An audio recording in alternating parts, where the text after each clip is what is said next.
आरवा एंटरप्राइजेसची branded विक्री आणि विक्रीतील सर्व सेवा, लॉयड आणि शार्प ब्रँडचे AC, TV, fridge, washing machine उपलब्ध। आमचा पत्ता Aarva enterprises, Naik petrol pump समोर, वागदे, कणकवली। संपर्क 9619 61 15 58 आणि 91 30 34 79 08।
कणकवलीत एक भयानक घटना घडलेली आहे। एक सीएनजी कार जी कणकवलीवरून कनेडीला जात होती, तिने अचानकपणे पेट घेतलेला आहे। आज सकाळीच बघतो, सोमवारी सकाळी एकंदरीत एक 9च्या सुमारास ही घटना घडलेली आहे आणि तातडीने ड्रायव्हरने दरवाजा उघडून पुढे बघितलं असता धूर यायला लागला आणि अचानक गाडीने पेट घेतला।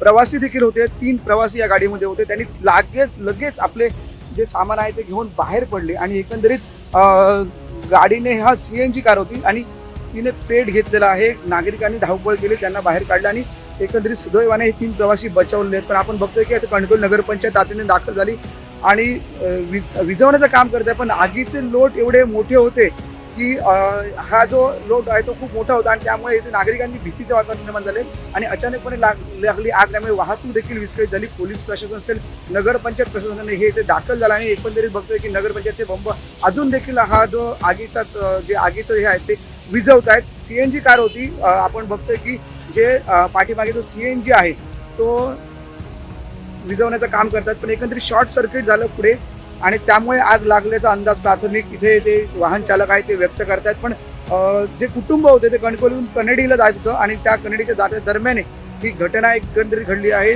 तातडीने हा रस्ता वाहतुकीस बंद करण्यात आला तात्पुरता, कारण आग लोट मोठे होते, अशा पद्धतीने धूर देखील मोठा आलेला होता आणि अजून देखील आपण बघतोय नगरपंचायत प्रशासन आहे ते सध्या ही आग विझवण्याचं काम करत आहेत आणि अशाच पद्धतीने सध्या वातावरण गरमीमध्ये आहे। सीएनजी भरून ठेवतो आपण, पेट्रोल भरून ठेवतो आणि टेम्परेचर वाढत असल्यामुळे आपण अशा गोष्टींची काळजी घेणं गरजेचं आहे, तरच आपण सुरक्षित प्रवास करू शकतो। किंवा लांब जायचं असेल तर गाडीची सर्व जी तपासणी करणे गरजेचं आहे, कारण काही ठिकाणी आपण लांब जात होतो तर आपल्याला तपासणी करणे गरजेचं आहे। अशाच पद्धतीने सध्याचं वातावरण आहे, वातावरणात खूप तापमान वाढतंय आणि मध्येच थंड होतंय, पाऊस असतो, ह्या सगळ्या गोष्टीची आता काळजी गरज आहे। पण आपण धक्कादायक प्रकार आहे की ह्या नरडवे नाक्यावर, कणकवली रेल्वे स्टेशनच्या नरडवे नाक्यावर एकंदरीत बघतोय की हा प्रकार घडलेला आहे। कार आहे ती जळून खाक झालेली आहे। सीएनजीची कार होती, ही सीएनजी कार होती, पण शॉर्ट सर्किटने प्राथमिक अंदाज ही कार जी आहे जळाली असा एक अंदाज व्यक्त करत आहेत। पण सध्या तरी पाहिलं की सुदैवाने याच्यातले प्रवासी बचावले, त्यामुळे घटना एकदम धक्कादायक मानली जात आहे. तिकडे कोकण साधला येऊन कणकवली.